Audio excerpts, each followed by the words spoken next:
We haven't received answers, so we are pursuing those questions at all levels of the United States Postal Service.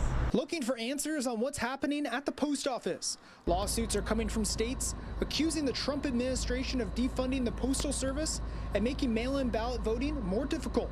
One of those suing is California Attorney General Javier Becerra. He said in a statement in part, free and fair elections are the cornerstone of our democracy. That means relying more than ever on the Postal Service during this pandemic. That doesn't stop President Trump from attacking our mail and lying no matter who gets hurt. Tuesday, the federal Postmaster General backed off on plans of going forward with the planned service reductions.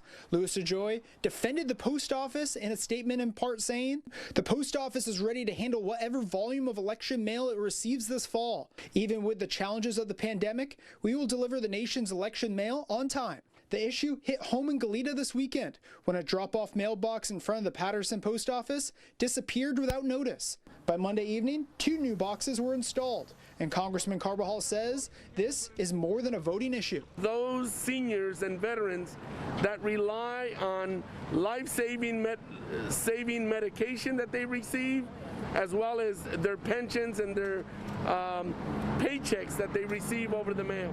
Carbajal's November opponent, Republican Andy Caldwell, says what to do with the post office needs to be debated. I don't know of anybody that wants to shut down the Postal Service. I certainly don't. I want it funded. But the real debate issue here is how do we fund it? And the Postmaster General had been under fire for weeks for approving budget cuts that would cripple the post office. But now Louis DeJoy says that the retail hours at post offices will not change. Mail processing equipment and blue collection boxes will stay where they are, and no mail processing facilities will be closed. President Trump and other Republicans have questioned the integrity of mail-in voting. But DeJoy denies that he made any of the changes at the request of the president.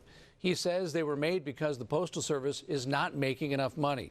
He's set to testify before the Senate committee on Friday and the House Oversight Committee next week.